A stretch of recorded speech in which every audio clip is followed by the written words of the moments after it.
At Sephora, we know how you love to use makeup, skincare, hair care, and fragrances that work for you, but also how important it is to be in the know about the ingredients that are in them, which is why we created Clean at Sephora. Curated products from brands like Merit, Amika, Summer Fridays, and Fleur that have everything you want, minus certain ingredients you might not.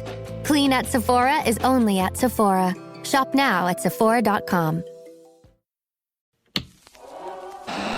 A date which will live in infamy. Ao bem-estar dos trabalhadores. Você está ouvindo o História FM.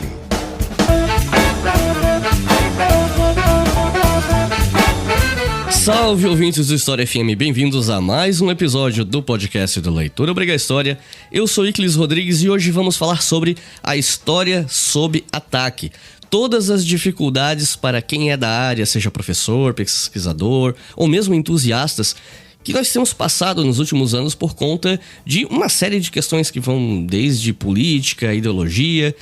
Enfim, é um tema complexo, são muitos caminhos que a gente pode tomar e a gente vai tentar cobrir o máximo possível de caminhos hoje. E para falar sobre esse assunto, eu trouxe 3 profissionais gabaritados para a gente conversar sobre. E, como é tradição aqui no História FM, eu começo passando a palavra para quem já esteve no programa. Então, a primeira pessoa que está conosco aqui hoje é a professora Annelise Vergara. Annelise, seja bem-vinda novamente e fique à vontade para se apresentar para o pessoal.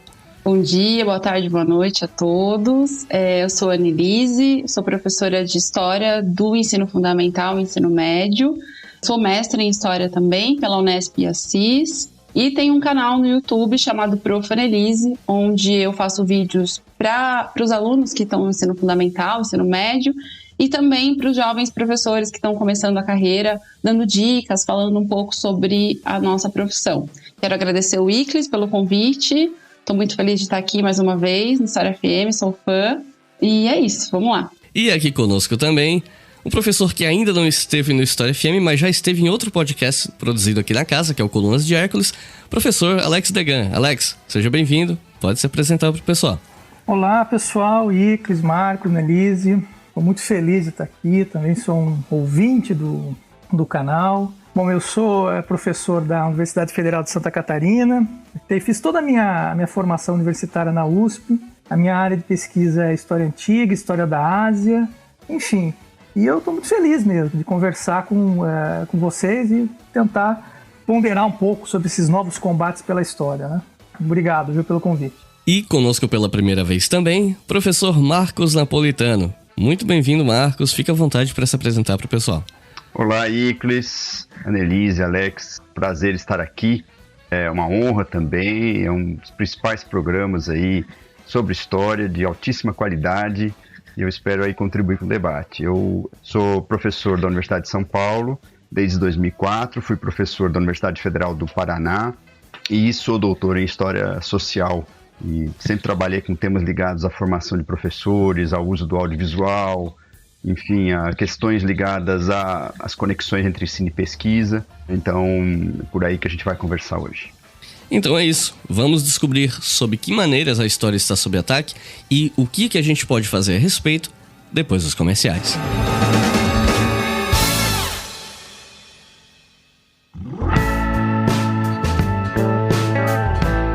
E o episódio de hoje é patrocinado. E o patrocínio de hoje é muito especial porque ele vem do Instituto Contexto, um instituto formado pela editora Contexto, que tem o objetivo de fazer cursos para ajudar não só o público geral que quer conhecer melhor os assuntos dos cursos, mas também para contribuir com a formação de profissionais. E aí, nesse caso, o curso que eu vim divulgar para vocês hoje é o curso Novos Combates pela História. Se você acompanha o meu trabalho, você sabe que a editora Contexto recentemente lançou um livro Novos Combates pela História e lá tem um capítulo escrito por mim sobre o uso de YouTube e podcasts em sala de aula, certo? Então, o livro foi um sucesso e agora o Instituto Contexto resolveu transformar o livro em um curso. E esse curso conta com 4 professores. Alex Degan, que está aqui conosco no episódio de hoje, Marcos Napolitano, que também está aqui conosco, Pedro Paulo Funari, que já esteve no nosso outro podcast de História Antiga, o Colunas de Hércules, e o professor Carlos Fico, que muito em breve estará aqui no História FM, ainda esse ano, aguardem. E o objetivo desse curso é justamente discutir e, na medida do que é possível, preparar profissionais, professores, jornalistas ou mesmo entusiastas para lidar com os ataques que a história sofre de diferentes maneiras. Os desafios que nós, como historiadores e as pessoas que se preocupam com a história ensinada de maneira correta, não só formados em história, esses desafios que a gente precisa enfrentar. As inscrições já estão abertas no site institutocontexto.com.br. É só você entrar no site, clicar no botão cursos e você tem lá o curso Novos Combates pela História, que tem duração de 8 horas e meia. E se você é ouvinte do História FM, você tem desconto. Isso mesmo, eu consegui um desconto para vocês com o cupom HistóriaFM 2021. HistóriaFM 2021, tudo junto, sem acento, que vocês vão digitar na hora da compra. Com esse cupom, vocês vão ganhar R$80 de desconto na matrícula desse curso, que inclusive pode ser pago em até 10 vezes sem juros. De R$ 499, o curso fica por R$ 419, se vocês usarem esse cupom. E esse curso começa no dia 18, agora em 18 de outubro, então fica ligado que o curso está quase começando. Pô, Iclis, não sei, acho que eu não vou conseguir participar. Então, faz o seguinte, entra no Instagram da Editora Contexto, que é @Editora Contexto, tudo junto. Entra hoje, assim que você ouvir esse episódio, vai lá, porque a Editora Contexto vai sortear uma vaga gratuita. Então, corre lá, que talvez você consiga uma vaga caso você não tenha condições de participar do curso nesse momento, mesmo com um desconto. Agora, se você pode participar, mas está em dúvida, faz o seguinte, ouve esse episódio até o final. Lembrando, dos 4 professores do curso, 2 estão conosco aqui hoje, então ouça o que eles têm a dizer, dá uma avaliada, ouve o episódio até o final. Eu tenho certeza que ao final desse episódio você vai ficar interessado, vai ficar interessada em fazer o curso Novos Combates pela História. E caso se interesse, não se esqueça, institutocontexto.com.br e usem o cupom HistóriaFM 2021, tudo junto, sem acento.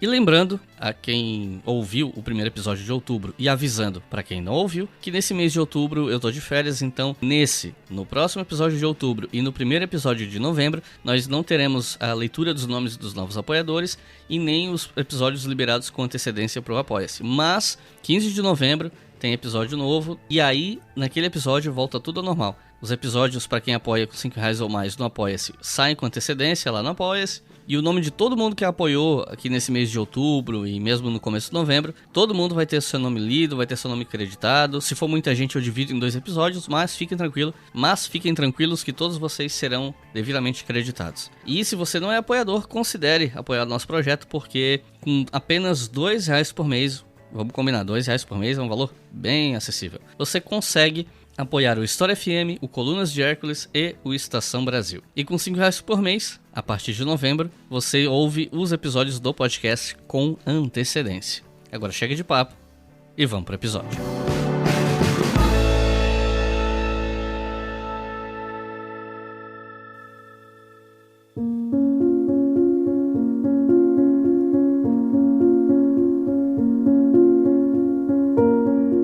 Embora isso possa acontecer com qualquer ciência, né? A gente tem vários exemplos hoje em dia, inclusive.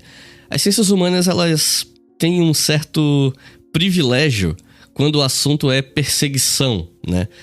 Em termos de ser perseguida. Privilégio, claro, obviamente que eu tô brincando, né? Mas as ciências humanas têm essa pecha de ser consideradas inconvenientes para determinados grupos, ou até mesmo para estados, né? Por questões políticas, ideológicas, etc. E como a história mexe diretamente com o entendimento sobre o passado, ela acaba sendo uma pedra no sapato de quem tenta instrumentalizar o passado com fins políticos, ou mesmo com fins particulares, individuais e tal. Aí eu queria perguntar, vocês poderiam citar alguns exemplos de apropriação do passado que vocês acham que seriam didáticos, que seriam interessantes, dignos de nota para a gente mencionar nesse momento? Bom, é uma questão importante, fundamental e, no fundo, a área de história, o campo da história, pelo menos a história como disciplina constituída, aí, vamos dizer, com um método todo específico, a partir do século XIX, ela viveu uma situação paradoxal. Ela passou, vamos dizer assim, de uma disciplina muito valorizada pelas elites,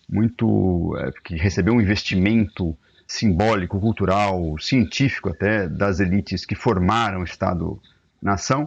E, por outro lado, ela também recebeu um investimento, o foco de uma expectativa muito grande dos setores subalternos, porque a história nasceu como uma disciplina para contar, basicamente, a chamada biografia nacional. E, no entanto, já desde, pelo menos, fins do século XIX, ou meados do século XIX, ela também é um espaço de reflexão crítica para pensar no lugar dos conflitos, dos grupos subalternos, dos silenciados ao longo do tempo pelas relações de poder. Então, eu acho que a genealogia desta, vamos dizer assim, perseguição, pelo menos no campo da disciplina história, porque há outras formas de conhecimento passado, vocês sabem, né? Há outras narrativas que remontam a muito mais tempo, mas pelo menos nesse campo acho que vem primeiro dessa tentativa de ser o espaço oficial da narrativa nacional e ao mesmo tempo um espaço também de afirmação dos setores subalternos. Eu diria que a história acadêmica, ao longo do século XX, se abriu para esses setores, se abriu para aqueles que, em princípio, não tinham direito à narrativa histórica. Eu acho que a fonte do conflito principal é esse. E também, claro, a história sempre esteve atravessada por interesses, demandas políticas. Em si não é um problema, eu nunca defendi historiadores neutros. O que precisamos é historiadores objetivos, distanciados, críticos e que respeitem um método consagrado na área, não é? Mas quando os governos, os estados, sobretudo autoritários, tentam interferir na narrativa do passado, aí sim nós temos casos bem complicados de manipulação do discurso historiográfico. Aí, tanto à direita quanto à esquerda, isso ocorreu muito, sobretudo nos governos totalitários do século XX. E autoritários também, não só totalitários, né? Enfim, eu diria que no século XX essa questão da manipulação, do silenciamento, do ataque e do controle do campo historiográfico, ela ficou mais dramática. E já faz algum tempo que o termo fake news caiu na boca do povo por conta do momento que a gente está vivendo, onde esse assunto está meio que no olho do furacão, levando em conta que o mundo está cada vez mais digital, mais conectado e tudo se espalha mais rápido, inclusive as mentiras. Só que fake news está longe de ser uma coisa que surgiu do século XX ou XXI, né? Então, por que vocês poderiam falar pra gente sobre a questão das fake news na história? Olha, Iclis, eu acho que o conceito, a ideia de fake news é algo muito contemporâneo. É um fenômeno muito atrelado a uma experiência contemporânea, associado aos meios de comunicação de massa, às mídias digitais, às redes sociais. Então, isso é uma coisa. Agora, pensar em instrumentalização do passado, do presente, do futuro, quer dizer, essa relação que as sociedades, que os indivíduos tecem com o tempo, operando uma espécie de gramática de temporalidades, isso está muito atuante na história, nas várias formas de reflexão sobre o tempo, não é? Então, eu vou dar um exemplo. O professor Júlio César Magalhães Oliveira, que é professor de História Antiga na USP, colega do Marcos Napolitano, ele tem um trabalho fantástico sobre o boato, sobre a boataria, o uso tanto político quanto correndo solto da boataria no Império Romano, na África Romana, não é? Então, isso é um exemplo. Eu me lembro do meu próprio trabalho de doutorado, que eu estudei um historiador chamado Flávio Josefo, que viveu no século I depois de Cristo, e era um historiador judeu.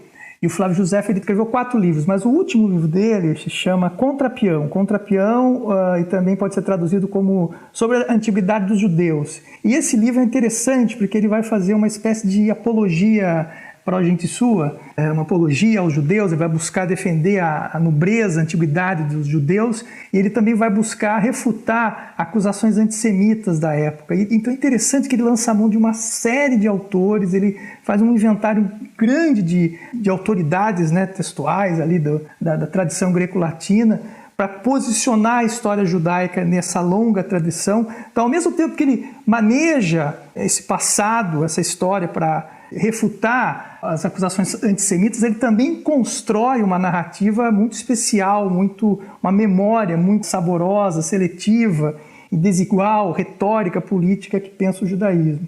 Acho que em termos contemporâneos eu poderia dar o exemplo do movimento Hindúvita, que é o movimento do nacionalismo indiano.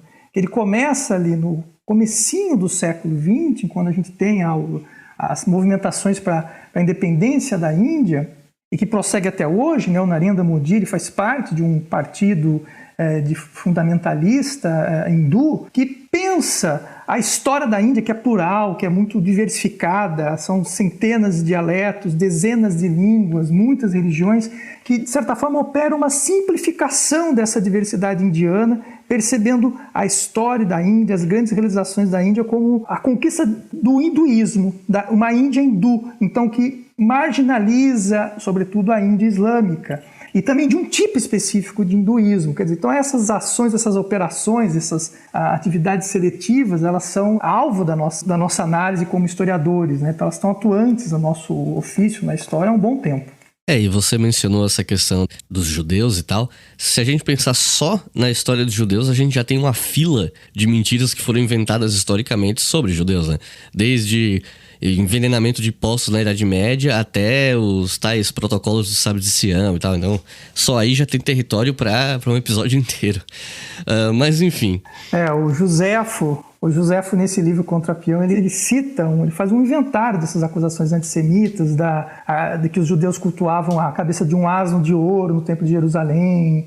Enfim, então são vários, que eles tinham lá uma espécie de acordo de ódio aos gregos, né? Então é um documento muito precioso para a gente mapear esse tipo de boataria, de reflexão antissemita na antiguidade. E, bom, eu já fiz pelo menos 2 episódios no passado sobre revisionismo histórico. E um em particular discute muito bem isso, que é o episódio 26, onde a gente discutiu a diferença entre o revisionismo e o negacionismo, de como nós na história lidamos com a questão da ideologia na pesquisa histórica e na escrita da história e tal. Mas a gente pode retomar um pouquinho esse debate sobre supostos revisionismos e negacionismos históricos, especialmente porque nos últimos anos vários projetos com esse tipo de finalidade ganharam espaço no debate público, né? Muitas vezes com mais força, com mais mídia, com mais espaço do que os trabalhos históricos de especialistas. E, no caso, são projetos com muito impulsionamento e tal.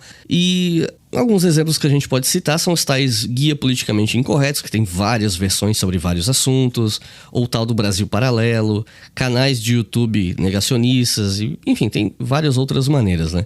E eu quis trazer isso para esse episódio porque desde os tempos em que eu trabalhava no YouTube e tal, e fazia vídeo com frequência, as pessoas me procuravam muito, especialmente gente da área de história, mas também gente de fora do nosso curso, vinha me perguntar assim, faz um vídeo aí sobre o tal guia, faz sobre o Brasil Paralelo, faz isso, daquilo, porque alguns só queriam ter um vídeo pra mandar pro primo que acredita no Brasil Paralelo pra, entre aspas, refutar.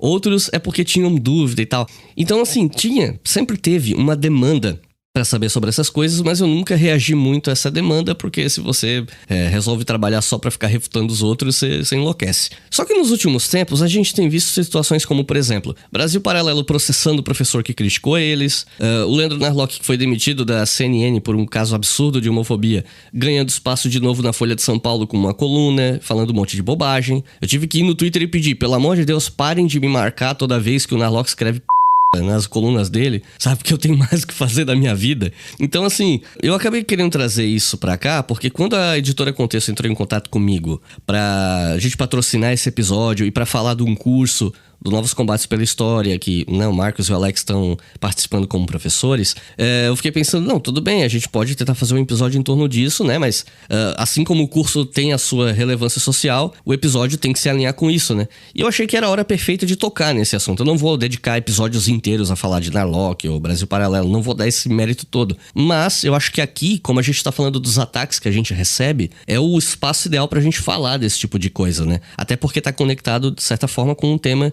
do curso que vocês vão ministrar pelo Instituto Contexto. Então, minha pergunta, na verdade, é uma pergunta em aberto para vocês comentarem sobre esses tipos de projetos, né? Esses guias, Brasil Paralelo, etc. E sobre o impacto que eles têm na história, na historiografia, no ensino de história, enfim. O que é que vocês gostariam de falar a respeito? Ao menos para mim, em sala de aula, né, estou no ensino médio, no ensino fundamental, eu tenho notado muito forte mais forte desde 2016, assim, bem mais forte, né? Como o guia e agora o Brasil Paralelo, né? Como eles incentivam muitos alunos, às vezes, a ter curiosidades sobre determinado assunto, mas vindo muito com uma postura de ataque ao professor, né? Então, mas sempre no questionamento, né? Você tem certeza daquilo que você está falando, mas será que é isso mesmo? Até porque esses lugares, eles têm um pouco essa postura, né, de desafiar o seu professor de história, aquilo que o seu professor de história não te contou. Então é um ataque direto ao professor, né? E isso em sala de aula é bastante complexo, porque a depender do aluno, você tem ali alguém que te desafia. E especialmente, muitas vezes, não só o aluno, mas muitas vezes a família, a própria família, e dentro da instituição, a coordenação, a direção, os próprios mantenedores da escola, se for uma escola, por exemplo, particular, tem às vezes a mesma visão, né? E você se sente desafiado e confrontado, né? Então, em sala de aula, pelo menos eu tive essa experiência, infelizmente, muito forte também em 2018 com a eleição, mas eu vejo isso como um enfrentamento ao professor. Parte essa questão muito forte, principalmente o professor de história e ciências humanas de forma geral. Olha, esse não é um objeto que eu tenho pesquisado, né? Mas observando, eu acompanho isso dentro da comunidade dos historiadores, das historiadoras. Pensando, por exemplo, no Brasil Paralelo, eu acho que existe uma dimensão empresarial aí que ela não pode ser desprezada. Quer dizer, a gente tem um grupo que percebeu que existe um nicho de mercado para esse tipo de tolice e eles trabalham nessa dimensão. Existe também uma dimensão política. Claramente, esses grupos estão vinculados a projetos políticos, estão atuando desde 2013, eu diria até de forma decisiva e dramática na história brasileira. Eles operam, por exemplo, pela intimidação. A gente tem o caso da professora Mayara Balestro, né, mestre pela UniOeste, e do Carlos Zacarias, da Federal da Bahia, que receberam notificações judiciais do Brasil Paralelo, apenas por colocar essa empresa no campo de observação da história, por analisá-los como um objeto. E também, eu acho que nesse campo existe uma dimensão que reverbera um ressentimento e um recalque grande, um pouco na linha do que o professor Napolitano disse anteriormente. Quer dizer, a universidade mudou demais. E a história, o campo profissional da história também se transformou muito nos últimos 20 anos. Ainda a gente tem que melhorar muita coisa, mas a universidade que eu entrei na década de 90, ela é outra. Ela melhorou muito, ela é muito mais brasileira hoje, na universidade que eu leciono. Então é esse tipo dessa universidade que coloca novos problemas, novos atores, novas possibilidades de pensar. Temas tradicionais, acho que provoca uma certa nostalgia recalcada, né? Um chauvinismo também, e esse pessoal surfa nessa onda. Eu penso um pouco nesse sentido. Bom, eu, como um democrata radical, acho que todos têm direito de falar o que quiser, inclusive bobagens, né? Não tem problema nenhum com isso.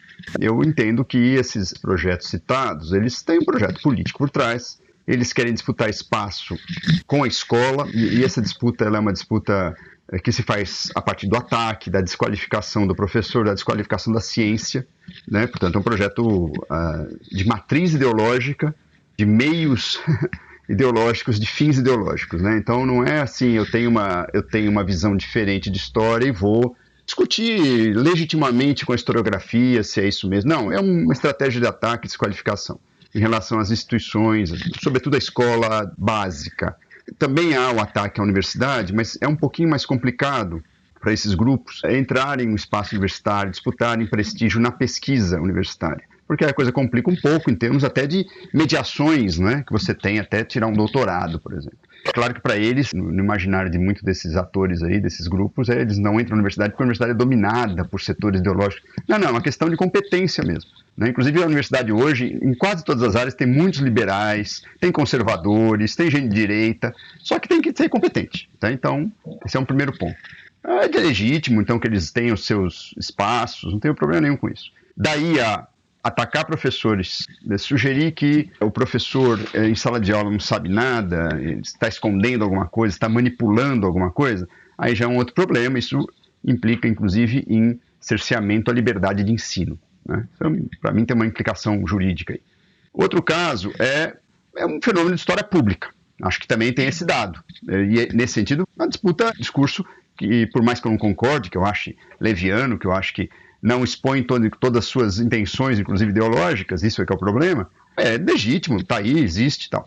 Daí a querer ser verdade histórica, que é o que eles almejam, ou contar a verdadeira história escondida, para mim esse é o problema, né? Então, o Pierre Naquet, por exemplo, no seu livro famoso, Assassinos da Memória, ele diz: não discuto a liberdade de expressão, todos têm liberdade de expressão, né? Inclusive para inclusive para falar mentira. Mas daí a exigir que a mentira seja verdade é outra coisa, né? Então, claro, a gente tem um conceito muito flexível de verdade histórica. A verdade histórica está sempre sob um prisma, não é? Mesmo na nossa área. A gente sempre está discutindo o que se existe, se não existe. Agora, fazemos a partir de critérios, de conceitos, de métodos, de fontes, não é? De um debate historiográfico respeitoso, por mais que a gente não concorde com colegas, inclusive, que às vezes trabalham o mesmo tema que a gente. Então, esses 2 projetos citados, eles não fazem isso. Agora, eles também não são a mesma coisa. Isso é um dado que eu insisto muito, porque também não adianta nós, na área, seja do ensino ou da pesquisa, termos uma reação puramente assim, emocional diante da coisa. São estratégias discursivas diferentes que, por exemplo, o Guia Politicamente Correto tem e que o Brasil Paralelo tem. Projetos ideológicos também diferentes por trás, né? Claramente, aposta numa espécie de ultraliberalismo, né, enfim, que aceita, inclusive, questões de comportamento mais flexíveis, e o outro quer a volta de um Brasil quase do patriciado do século XIX, né? O Brasil do projeto cristão, ocidentalista, enfim, e que era feliz e sabia, né? Só não esquecer de combinar com os escravos indígenas e companhia. Mas esses são projetos diferentes. Eu acho que a gente tem que tratar esses fenômenos como objeto da reflexão histórica, isso sim. Por outro lado, acho que assim, não podemos ter ilusão também que a gente vai chegar e se sobrepor, porque tem muita força econômica por trás, tem muita força política, muito mais do que a escola ou que a pesquisa universitária, né? O que a gente pode fazer é um trabalho de redução de dano, né? Sobretudo junto ao aluno, né? E nesse sentido, acho que é o que dá para fazer. E, por outro lado, tudo isso está exigindo a universidade e a própria escola como instituição a pensar em questões como comportamento do professor em sala de aula, a questão do decoro profissional do professor, que às vezes também confunde opinião e análise, a questão também de uma disputa no espaço da cultura historiográfica da sociedade, que nós ficamos, sobretudo da universidade, ficamos ausentes, né, muito tempo, porque eu acho que esses discursos negacionistas, revisionistas, mais rasteiros crescem, porque a cultura histórica da sociedade ela é muito frágil também, porque se ela tivesse mais diálogo com a historiografia, né, mais profissional, digamos assim, com o contato com a escola, com a área disciplinar de história, talvez o próprio cidadão teria elementos para filtrar, enfim, o que pode ser plausível nesses discursos revisionistas e o que é pura bobagem ou negacionismo. Não sei se eu me estendi mais, desculpe, mas acho que é isso.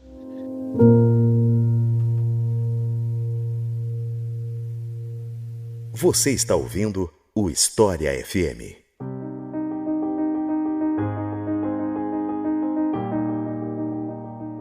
Bom, a gente já falou razoavelmente sobre essas questões de apropriação do passado, fake news, negacionismo e tal.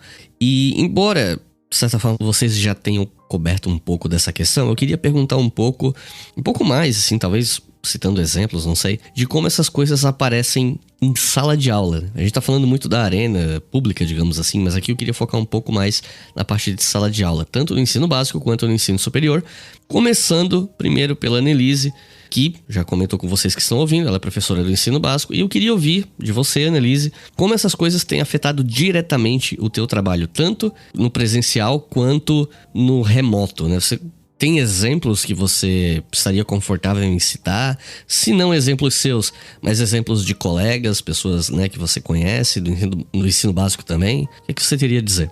Bom, acho que é importante eu falar primeiro da onde que eu falo, né? Eu entrei em sala de aula de forma mais sistemática em 2014, e aí eu entrei numa escola particular. Escola pequena, uma escola particular.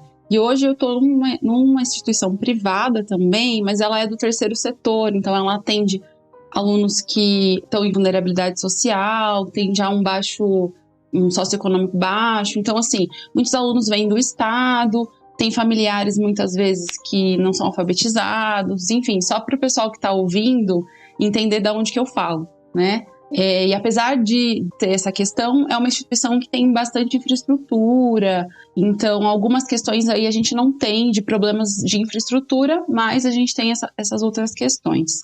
E como eu disse, eu senti assim muito mais forte a partir de 2016 em sala de aula. Inclusive foi em 2016 que pela primeira vez um aluno me perguntou se o nazismo era de esquerda, e eu naquele momento assim, achei genuína a pergunta, pensei até que tivesse vindo dele, que fosse algo que ele concluiu, o que ele pensou, eu não tinha dimensão ainda dessa questão toda, até porque eu não consumia muito rede social, YouTube nesse sentido.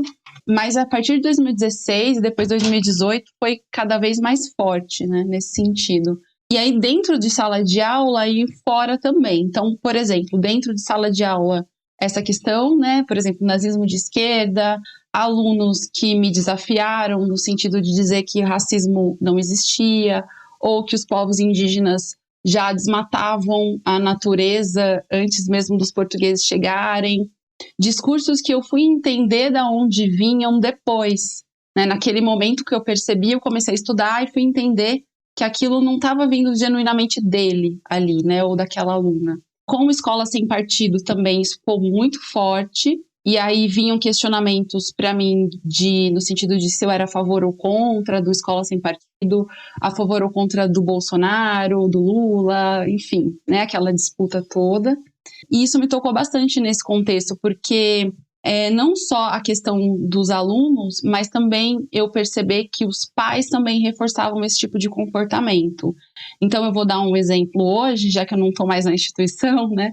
Mas aconteceu uma vez comigo de um aluno do 9º ano, eles estavam fazendo...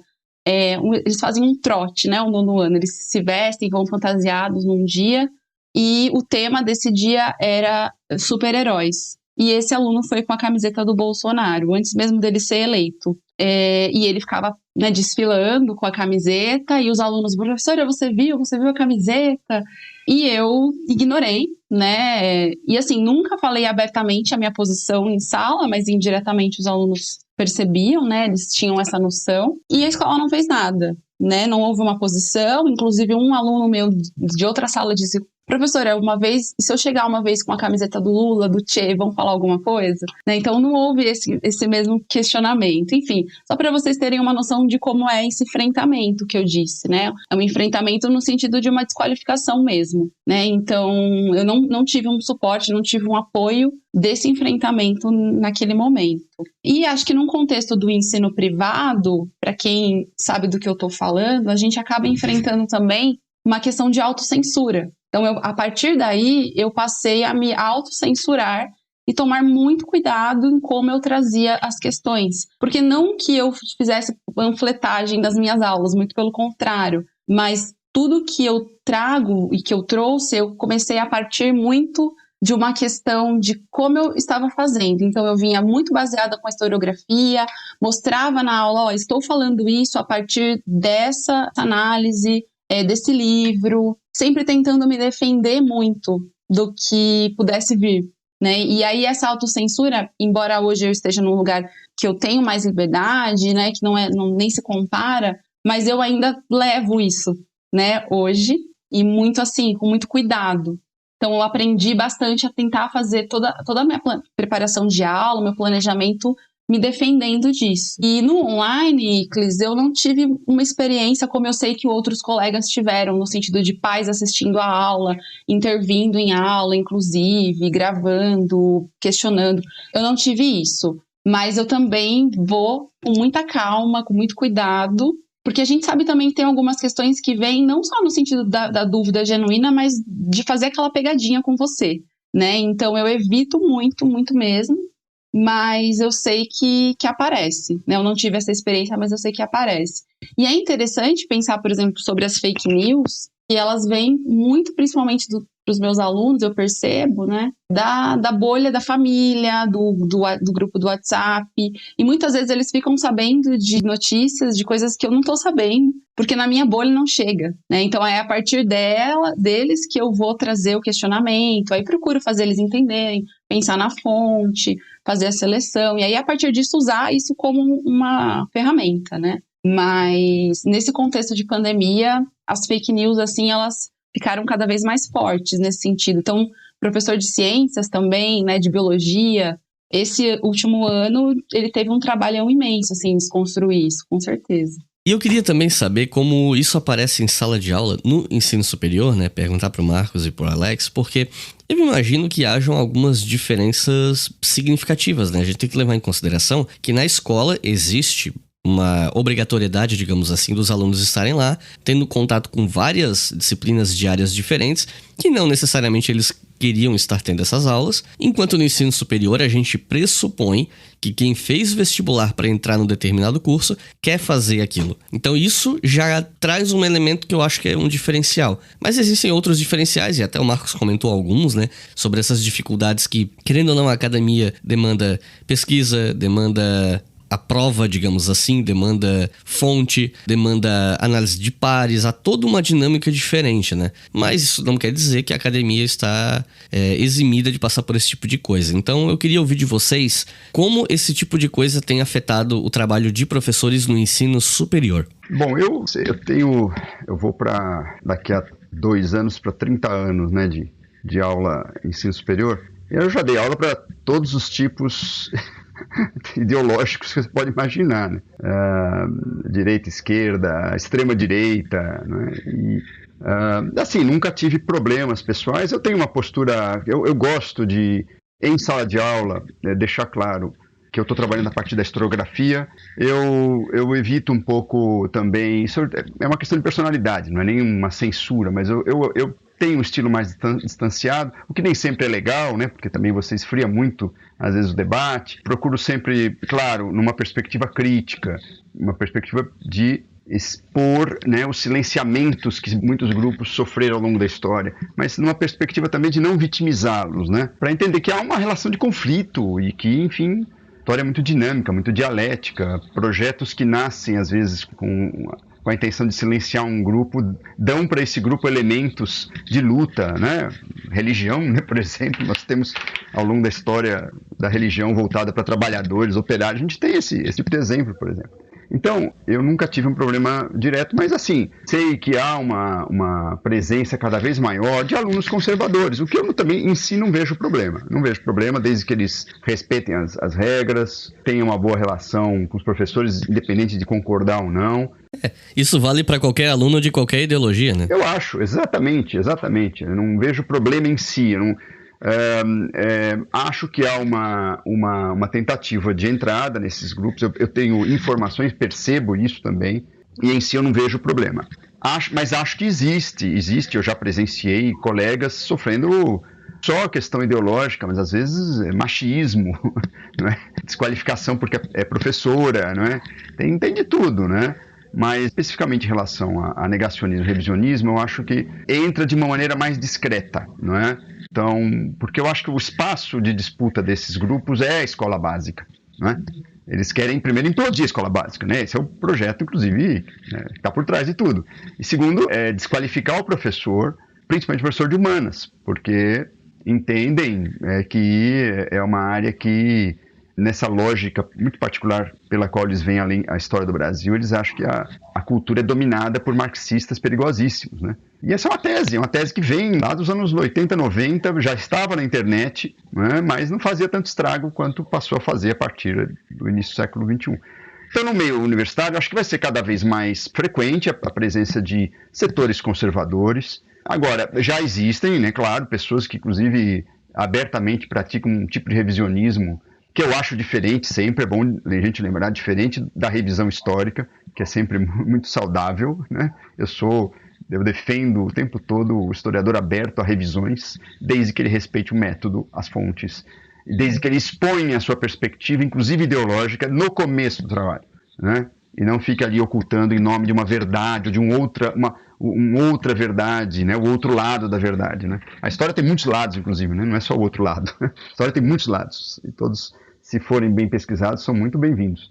Agora, acho que vai ser normal, acho que se o embate se der num ambiente democrático e respeitoso, eu não vejo problema. No mundo anglo-americano, por exemplo, você tem vários historiadores de direita, historiadores que merecem ser lidos, inclusive, são liberais ou mesmo até conservadores, mas que são historiadores importantes. Então não vejo, eu acho que isso vai ser cada vez mais comum.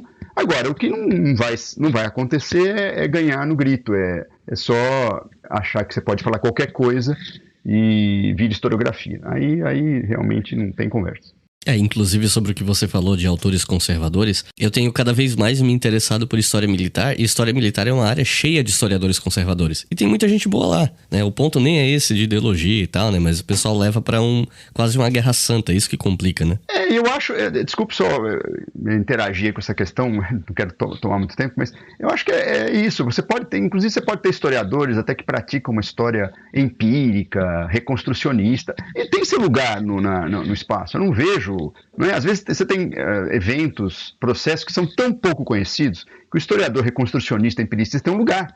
Ele vai lá na fonte, ele consegue recriar a narrativa. Não é a história que eu pratico, é a história que eu defendo, mas tem o seu lugar. Não é? E na história militar, né, como você diz, tem aquele lá que estuda, que faz um livro de 500 livros sobre uma batalha. Né? Então tem o seu lugar, né? Tudo bem. Tem que ser bem feito. A única questão é essa, tem que ser respeitoso com a historiografia. Né? Você pode discordar, você tem que mostrar por que você discorda, você tem que discutir o método, você tem que trabalhar a questão metodológica, você tem que expor as suas perspectivas, inclusive ideológicas. Eu não defendo historiador neutro, não existe isso. Né?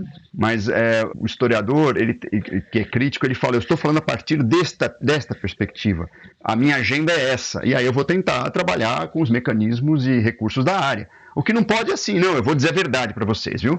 Aí não caiam nessa, porque é embuste. É o que eu sempre falo para as pessoas, tipo, quanto mais o cara se prega neutro ou isento, pior ele é em termos ideológicos, porque ele tá tentando te fazer de idiota. O cara que vem, bate no peito e fala, eu sou isso aqui, agora vamos conversar, esse cara dá para dialogar, porque pelo menos ele não tá tentando te enrolar, né? E é importante que o historiador, mesmo ou à esquerda ou à direita, tenha uma perspectiva bastante holística de um processo histórico, vamos dizer assim. Ele consiga ver os atores em conflito, o processo plural, isso é muito importante. Mesmo para os historiadores progressistas, de esquerda, é importante ver o conflito, não é? É importante ver o processo como um todo, isso é muito importante, né? Então não é a questão da verdade, ou então vitimizar o contrário, né? As elites, coitadinhas, né, foram massacradas, elas eram tão boas e foram massacradas, né, pelos historiadores maus da esquerda. Não é por aí, né? Inclusive o historiador crítico tem que trabalhar a elite também a partir de uma perspectiva sociológica, não é só moral, né? Enfim, é isso. Olha, eu não vou repetir o que o Marcos colocou, que eu concordo com tudo, né? Eu acho que no ensino superior isso chega de uma forma mais discreta, mas chega sim, porque veja, a nossa cultura histórica, ela é formada por contribuições que vão além da arena da história profissional, né? Então, de alguma forma, esse universo de desinformação, enfim, de disputa, ele chega na sala de aula também. Mas eu, como professor, eu nunca tive um problema grave em relação a isso. De fato, também acho que como o Marcos tem uma personalidade um pouco mais, não é retraída, mas eu lido com isso de uma forma mais tranquila.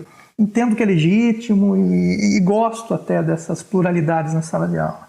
Agora, isso chega também cada vez mais como um assunto, né? Como um tema de pesquisa, tema de TCC, de dissertação, de tese, tema de sala de aula.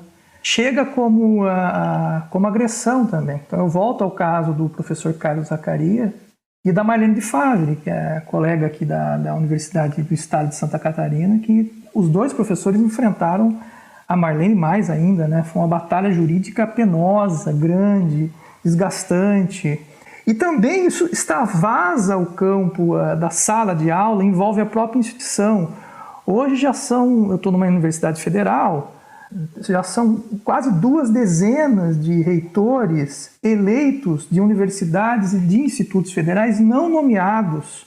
Foram legitimamente eleitos que não foram nomeados. Em muitos desses casos, se você for acompanhar com lupa, todo esse imbróglio político envolvendo a não nomeação desse que foi eleito em detrimento de um outro, esses casos eles estão embalados com dossiês repletos de mentiras, de inverdades, de desinformação. Então a universidade, isso está na sala de aula e está no seu universo político, para além do campus, né? O que é triste também.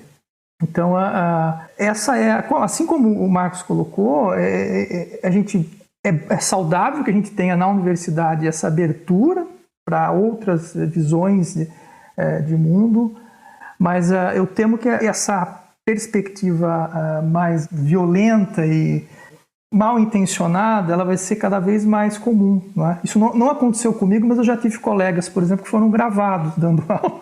Não, o sujeito não estava pensando ali, vou gravar o professor para ouvir depois, mas era para fazer uma pegadinha mesmo, né? Então, o que é terrível, se instaura ali num ambiente... Porque assim, eu trabalho com formação de professor também há um bom tempo e eu vejo muito essa relação como uma relação afetiva, né? Que você estabelece com uma turma. Você vai trabalhar ali por um semestre, um ano na educação básica. Então, a gente precisa ter algumas regras de jogo ali, de bom tom, de cordialidade, que precisam ser minimamente aceitas, né? Quando a gente rasga esse contrato, é difícil trabalhar, mas... vamos ter que buscar forças aí para enfrentar esse desafio da época, né? Acho também uma questão importante falar aqui da questão de gênero atravessada também, né? De professoras, tanto professoras do ensino básico como universitárias também, né? Às vezes até esse questionamento não se faz por um professor homem, porque se tem uma certa autoridade máxima e a professora mulher ainda... se tem uma visão de que ela está em aprendizado, né, ou que ela não tem certeza daquilo que ela fala. Né? Então, eu vejo como também essa questão atravessada. Apesar de tudo isso, né, isso também está ali. Acaba estando atravessado também. E até agora, eu fiz perguntas nesse bloco sobre a questão dos impactos que os ataques que a história recebe têm em sala de aula. Mas eu queria agora perguntar para vocês, e aí para todos vocês, né? Não para ninguém especificamente. Quais vocês acham que são os impactos desses ataques na sociedade como um todo? Para fora da porta da sala de aula. No caso, esses ataques que a história recebe, distorções históricas, etc. Quais vocês acham que são as implicações sociais disso? As que vocês conseguem ver acontecendo nos últimos anos? Bom, eu penso muito numa questão mais... vamos dizer assim, entre aspas, nas práticas, com o resultado, né? Então, até uma questão, a gente pode pensar questões também de violência, né? Da violência em si, da violência simbólica, mas também da violência, do enfrentamento, como a gente tinha falado, né? A gente tinha comentado. Eu penso também que essa questão dos usos do passado, como a gente tem dito aqui, são uma problemática do nosso tempo. Então, essas disputas, entre aspas, de narrativas, quem está certo, quem está errado, qual a verdade, eu acho que na prática isso pode trazer essa censura, essa violência, enfim, porque eu penso que quando a gente tem uma cultura historiográfica, uma cultura histórica, como vocês estão dizendo aqui, mais nítida, mais clara, talvez os sujeitos se sintam parte da história, se entendam como pessoas que estão dentro de um contexto, de uma determinada classe social, da sua cultura. E quando isso não acontece, é muito mais fácil você viver no automático, vamos dizer assim, né? Sem ter essas questões muito claras. Então, você ser manipulado por discursos intolerantes, autoritários, isso a gente vê, né, no nosso dia a dia aí, no nosso país, infelizmente, nessa prática. Por exemplo, vou dar um exemplo da queima da estátua do Borba Gato, que trouxe uma polêmica aí muito grande nessa disputa de narrativas, né? Do porquê estar ali aquela estátua, do porquê não estar. Então, esses discursos, eu penso que é muito perigoso, né? Esses discursos autoritários, eles são muito mais maleáveis sem essa consciência histórica. Eu acho que os efeitos, para além, vamos dizer assim, do espaço disciplinar, né? Pensando no espaço social, eu acho que dá para a gente identificar alguns já em curso e, eu diria, já fazendo bastante estrago. Primeiro é achar que todo conhecimento é opinião. Então, se é opinião, cada um tem a sua, então você alimenta aquele falso liberalismo, né?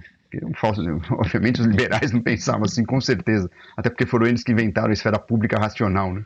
Você tinha que se afirmar com argumento, né? Os liberais que inventaram isso, não foram marxistas, né? Não precisa avisar o pessoal aí. Então, eu acho que é isso, opinião, todo conhecimento é reduzido à opinião, né? E aí, dali para alucinação, discursos de crença, é um passo. Primeiro ponto. Segundo ponto, acho que quando você desqualifica a história crítica, você legitima as violências do passado e do presente. É como a Annelise já tocou. Porque todos esses discursos revisionistas negacionistas, no fundo, querem apagar as violências. Se você for olhar esses livros, eu, enfim, até por dever profissional, assisti os filmes, li os livros, né? Isso, é apagar a violência. A estratégia é diferente, de um lado tem mais humor, tem mais leveza, do outro é mais sisudo, se leva mais a sério, mas a ideia é apagar as violências do passado. Né? Eu dizer assim, essas vítimas não eram tão vítimas, afinal de contas eles também, né, tinham seus pecadilhos. Claro, é óbvio que ninguém aqui quer a volta daquela história idealizada dos vencidos, né? Que os vencidos eram... Não, a questão não é esta, né? Quando a gente defende uma história que olhe para os de baixo, vamos dizer assim, não é para idealizá-los, é para conhecer efetivamente os efeitos de uma relação de poder desigual, de uma relação de superexploração econômica, não só no passado, mas no presente. Então, quando você nega esse tipo de história, você está, no fundo, impedindo, né, a desconstrução dessas violências, né, no passado e no presente. E eu acho que tem um impacto importante, que é, no fundo, diluir a história, o conhecimento histórico nas disputas de memória. Então, meu grupo social tem uma memória, ela é melhor que a sua. Na verdade, isso, né, sempre escrevi sobre isso, o historiador não se envolve na memória. Memória social é uma construção cultural, identitária. Ela pode criar agendas para pesquisa historiográfica? Pode.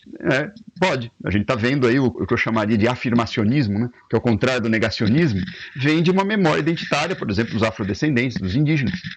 E ela está criando uma demanda de pesquisa. Não tem problema nenhum isso. Mas, às vezes, eu até tenho muitos orientandos, muitos alunos militantes, inclusive, falam assim, é o seguinte, aqui você está fazendo uma pesquisa, você tem que segurar a onda da sua militância, porque senão você vai ficar reiterando aquilo que você já sabe. Então, né, tenha coragem de pesquisar fontes contraditórias daquilo que você acredita, inclusive. Porque esse é o trabalho.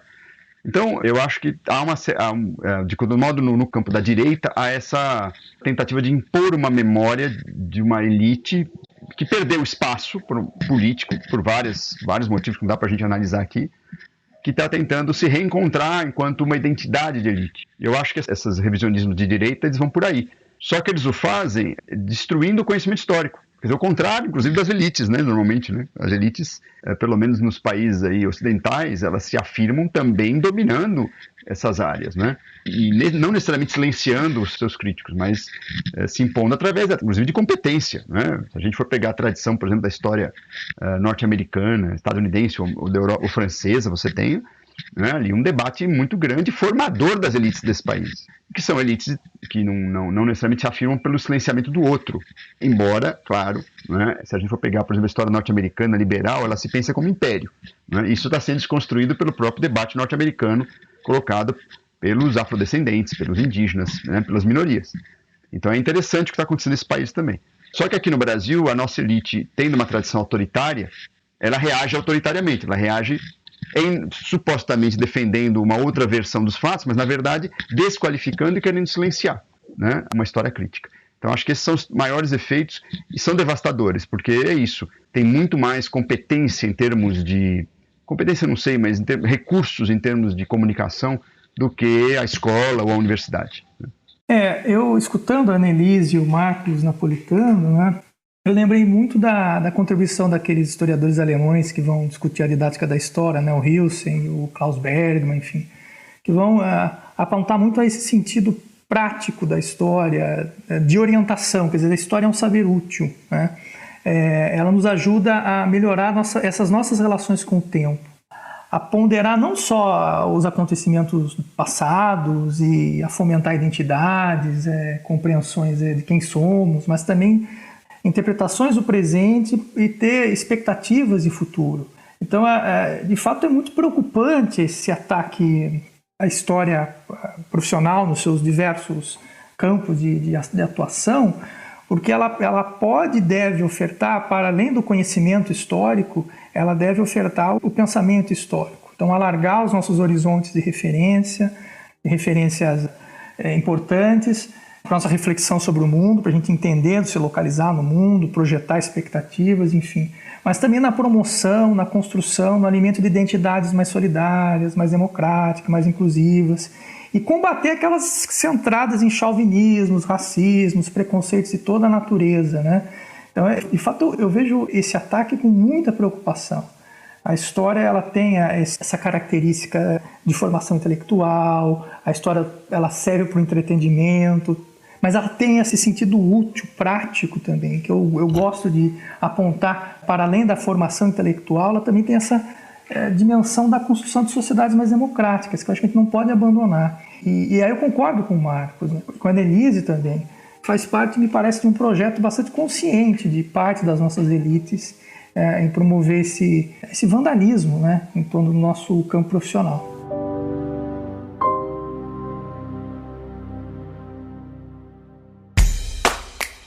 Se você quiser colaborar com o História FM, você pode fazer isso via Pix, usando a chave leituraobrigahistoria@gmail.com. E assim você colabora para manter esse projeto educacional gratuito no ar.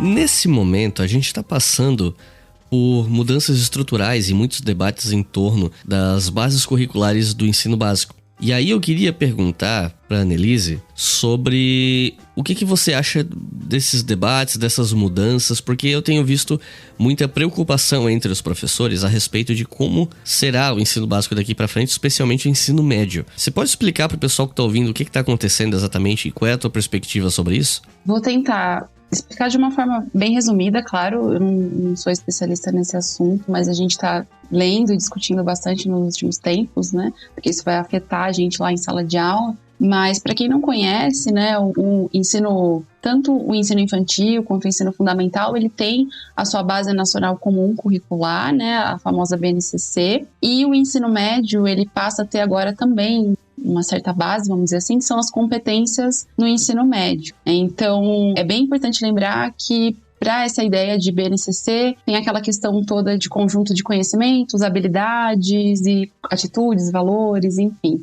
E aí, para o ensino médio, né, para essa questão da reforma que começa esse ano, mas ano que vem é para ser colocada em prática, a gente tem aí algumas áreas, né, de conhecimento, que são as áreas de linguagem, matemática, das ciências da natureza e as ciências humanas. E aí, ciências humanas está ligado em história, geografia, filosofia e sociologia. E além disso, tem uma área a mais aí que é a área de formação técnica, né, técnica e profissional, que é chamada. E aí, pensando que a partir de então, o ensino médio ele seria, vamos dizer assim, o primeiro ano do ensino médio, com o ensino médio que a gente está acostumado, com todas as matérias, e o segundo e o terceiro ano, a escola teria que oferecer itinerários dentro dessas áreas que eu comentei com vocês. Então, o ensino ele iria para o ensino integral, os alunos escolheriam esses itinerários e a escola teria que oferecer pelo menos 2 desses itinerários, tá? Quais são as questões aí, né? O ensino ele passa a ser de um caráter mais interdisciplinar, né? E aí, para a nossa área de história, a gente tem dúvidas aí de como fica as ciências humanas nessa questão, como que ela vai ser, se ela vai ser privilegiada. Então, vamos pensar que uma escola, por exemplo, privada, vai oferecer 2 itinerários. Quais itinerários chamariam mais alunos, vamos dizer assim? Será que seria o de ciências humanas, na prática, né? Tem uma questão também, acho que do notório saber. Não sei se todo mundo sabe também, mas tem essa questão de um professor que é formado na área poder dar a sua aula, vamos dizer assim, mesmo não sendo licenciado em história. Como que fica isso para os professores, né, para a sua questão de sobrevivência mesmo, né? Ele vai ter... A gente sabe que a gente vive da quantidade de horas-aulas, né? Então, o salário dele vai diminuir, ele vai precisar dar aula em mais escolas ainda. Esse cara do notório saber vai tomar o lugar dele? Essa é uma questão. E depois a gente tem o foco no... Eu acho que essa é que mais eu penso que tem a relação com o que a gente está falando agora, né? Desse projeto ideológico de sucateamento e de destruição, né? Da escola pública, que é o foco no ensino profissionalizante. Então, o aluno ficaria o dia inteiro na escola e faria um curso profissionalizante, técnico. Não tenho nada contra o ensino técnico profissionalizante, acho ele extremamente importante. Mas a gente sabe que vai existir um foco maior para a galera da escola pública, para os filhos dos trabalhadores, enquanto que o ensino mais crítico e tudo mais vai acabar ficando para os colégios de elite, né? A gente sabe que essa é a tendência na história da educação. E também como as escolas vão se organizar para isso, para ter um ensino integral, existe infraestrutura, né? Então tem todo esse questionamento hoje, e essa formação do ensino médio está relacionada ao pessoal que vai para o ensino superior depois também. né? Então, pode ser que tenha uma tendência desse currículo chegar no ensino superior e aí os professores podem falar melhor do que eu sobre isso. Então, tem todo esse questionamento que é preocupante e também é um ataque, né? É claramente um ataque também. E já que a gente está falando de sucateamento, bom, a gente já falou bastante aqui sobre problemas na universidade com relação às acusações de doutrinação e toda essa histeria, mas há uma outra dimensão que é a questão do sucateamento mesmo, né? De um ponto de vista material, de falta de verba e coisas do tipo. E cortes violentíssimos de verba que, às vezes, tem colocado em risco a própria capacidade das universidades continuarem funcionando como instituição, né? Fora a diminuição de concursos e coisas do tipo. Então, já que a gente tem 2 professores universitários aqui, em universidades com perfis diferentes, eu queria ouvir de vocês, que vocês pudessem explicar para o pessoal que está ouvindo, quais são os problemas desse sucateamento violento que, mais uma vez, as ciências humanas estão ali num lugar privilegiado de ser atacado, né? No sentido de que há uma percepção social de que as ciências humanas não seriam tão relevantes e tal, ignorando o fato de que os investimentos em ciências humanas, eles, em geral, já são um pouco mais baixos que a média, porque são outras maneiras de se investir e de ter retorno social, né? Então, eu queria ouvir de vocês, para vocês explicarem pro pessoal qual é a gravidade dessa situação. Não apenas de um ponto de vista endógeno, né, os problemas que isso acarreta em alunos e professores, mas das implicações sociais de você sucatear as universidades, que são instituições que promovem e desenvolvem conhecimento, né? Olha, eu acho que é paradoxal, né? Porque, como eu disse, eu vou insistir nesse ponto, porque eu vivi isso. A universidade que eu entrei como estudante na década de 90, ela é muito diferente da universidade que eu atuo como professor hoje. Eu já tenho, 14 anos de professor atuando no ensino superior, então, assim, nesse curto período de atuação como professor do ensino superior, eu percebi que ela mudou muito, ela é mais plural, mais inclusiva, ela ainda tem muito o que mudar, mas isso é uma realidade. Então, e que bom, né? Eu gosto de colocar isso para mostrar que a gente conseguiu conquistar coisas importantes, né? Tá aí o SUS para nos colocar alegrias e ver que a gente tem muito que melhorar, mas enfim. E existe um evidente crescimento das universidades federais no país, assim, uma interiorização nos últimos 20 anos dos cursos de graduação, dos cursos de pós-graduação, que vão levar especialistas muito bem formados para todas as regiões do Brasil. Veja, a minha área de atuação é a história antiga, a história da Ásia. Hoje nós temos especialistas nessas temáticas em todas as regiões do país. Isso é um ganho, isso que a gente tem que reconhecer, é um fruto de muito amadurecimento da academia, de demandas sociais.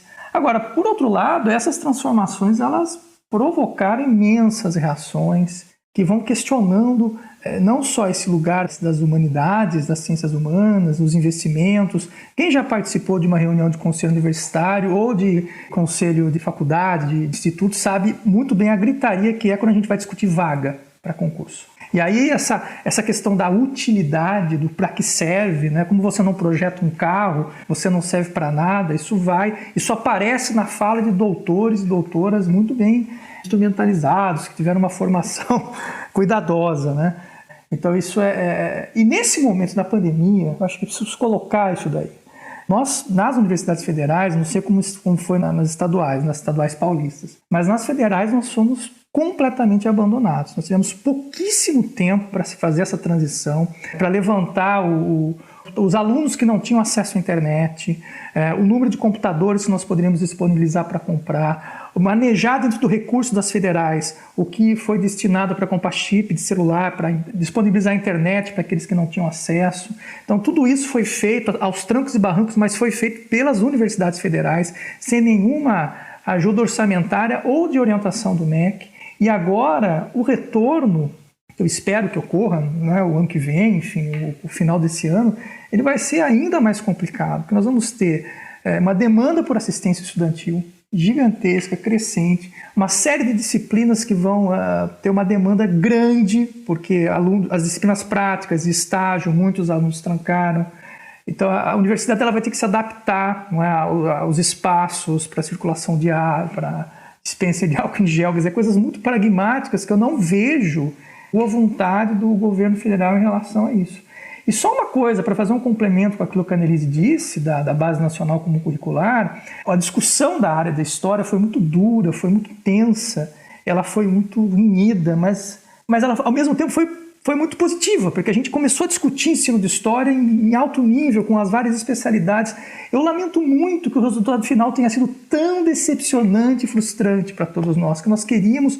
Olha, quando eu entrei na graduação, tudo que eu mais gostaria de fazer era discutir currículo, e eu escuto isso sempre, né? E agora essa questão da base, ela chega com muita força nos cursos de graduação, nas licenciaturas, que nós temos um parecer de 2019, se eu não me engano, do Conselho Nacional de Educação, que estabelece lá uma base nacional para a formação de licenciaturas, que em grande medida vai solapar a nossa autonomia para formar as especialidades, história, geografia. Cada vez mais se a gente não resistir, a gente vai ter uma formação muito geral desse especialista em ciências humanas, né? Então eu acho que de fato temos desafios aí pela frente, hercúleos. Quando a gente fala em história como campo e pesquisa, né? A gente já falou de corte de verba nas universidades, etc e tal. Mas tem uma outra dimensão desse assunto da pesquisa que eu queria falar, que é sobre mercado editorial, sobre livros e tal. Pelo seguinte, eu tô há anos na internet divulgando livro a rodo. Eu fazia isso em vídeo, eu faço isso no Instagram ainda hoje, embora num ritmo muito menor. Todo fim de episódio eu peço para os convidados recomendarem leituras. Na medida do possível eu tô sempre tentando incentivar as pessoas a lerem. E uma coisa que me incomoda bastante, e eu venho tentando na medida do possível lutar contra isso, é essa coisa que já é repetida à exaustão, quase como se fosse uma verdade absoluta, de que historiador não sabe escrever, livro de historiador é chato, historiador não sabe se comunicar com o público. Como diz o Peter Burke, todo estereótipo, ele tem um fundinho ali, né? Ele sai de algum lugar, ele não vem do nada. A gente tem sim colegas que não estão interessados em escrever para um grande público, que escrevem de uma maneira muito rebuscada. A gente tem tudo isso. Mas a gente tem muitos colegas que querem escrever para o grande público, muitos colegas que efetivamente fazem isso. Escrevem para o grande público, escrevem livros com a intenção de chegar a um público mais amplo que não seja só o acadêmico. E eu gostaria de citar um exemplo que está aqui conosco, né? O Marcos Napolitano escreveu um excelente livro sobre a ditadura militar no Brasil, 1964, que eu já recomendei 1 milhão de vezes em várias redes, etc. Então a gente tem um exemplo aqui presente no episódio. E para mim essa é uma maneira de como a história acadêmica é atacada.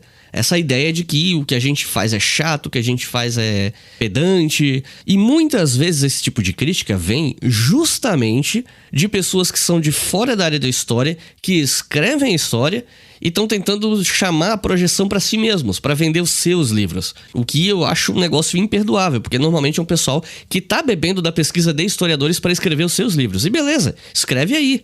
Se o livro for bom, isso que importa. Agora, você beber da pesquisa original de historiadores, lançar o livro e depois ficar falando que meu livro é melhor que o seu porque eu escrevo melhor, eu chego mais longe e tal... Aí não, né, cara?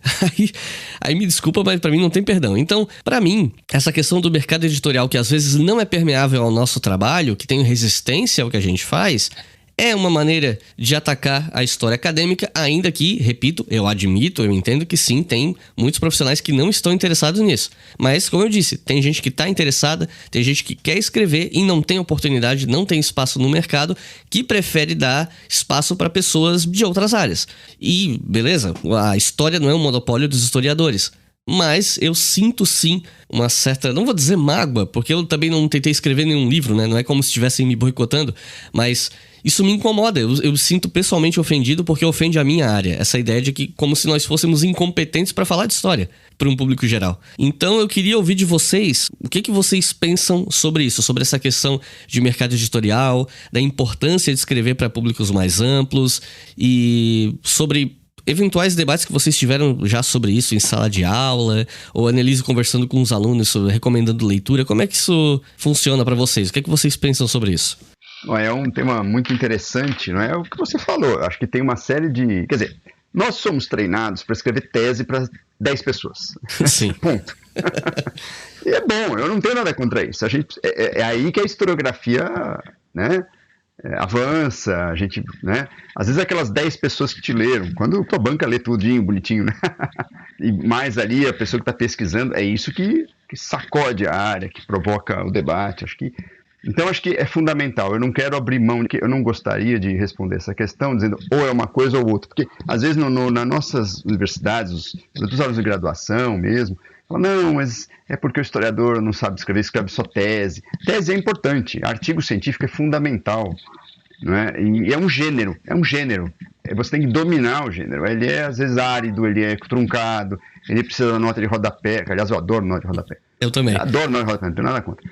Tá? Então, é assim. Eu acho que é importante que, como o próprio Alex falou, a universidade, inclusive, ela ficou robusta porque ela encarou esse desafio de produzir uma ciência bem aprofundada, verticalizada, com áreas de debate muito intensas e, às vezes, pequenas, né? Mas que, enfim, hoje no Brasil, a historiografia brasileira, em português, ela produz sobre qualquer tema, né? Mesmo com todas as dificuldades de acesso à fonte, às vezes história antiga ou medieval, quer dizer, nós temos excelentes historiadores, até na graduação, despontando, alunos de iniciação científica super, assim, especializados. Então, isso é bom, eu não tenho nada contra isso, tá? Eu acho que é importante. A gente tem que aprender a fazer artigo, dissertação. A dissertação é a alma do negócio. Eu diria que deveria ser aprendida, assim, já no ensino médio, o conceito de dissertação, né? Que é aquela coisa estruturada, a partir de um argumento, de um começo, meio e fim. Essa é a base para você escrever a tese, para você escrever um bom livro de divulgação, um livro didático. Então, tem um núcleo aí. Então, eu acho que é importante, quer dizer, você manter essa técnica chata de escrita para meia dúzia. Não tem problema nenhum. A mesma pessoa pode aprender a escrever para o grande público e não barateando o conhecimento. É uma ilusão de que você vai... então agora vou simplificar, vulgarizar, vou fazer uma narrativa facilzinha. Não, você pode escrever de maneira muito simples, muito estruturada e sem banalizar. Pelo menos é isso que eu persigo sempre, né? Quando eu escrevo um livro que não é voltado para o meio acadêmico, estrito sensu. E assim, é claro, aí você não vai ter aquela parte teórica, historiográfica, que você fica às vezes discutindo. Você vai direto para uma narrativa que tem que embutir a historiografia, tem que saber usar a nota de maneira econômica, né? Não vai expor os nervos, né, da pesquisa, como a gente faz na tese. Precisa. E eu acho que assim, o mercado editorial brasileiro, ele tem muita demanda por livros historiográficos. Agora, ele importa muito, né? Até porque na tradição, sobretudo anglo-americana, os autores já estão muito mais voltados para esse tipo de técnica. E há um mercado editorial que o editor, inclusive, já trabalha com ele, não é? Determinadas formas de escrever para um público culto não acadêmico. Porque aí que está. Também a gente, às vezes, no Brasil discute assim, vamos escrever para o público. Mas há vários públicos.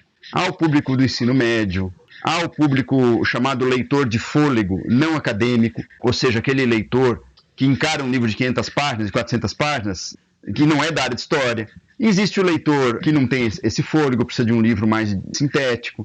Então são muitos formatos possíveis para a gente chegar no público não acadêmico, né? E mesmo no público acadêmico você tem muitos graus de leitura, né? É normal, a pessoa que está começando o curso, a pessoa que está fazendo pós-graduação, o teu colega, enfim.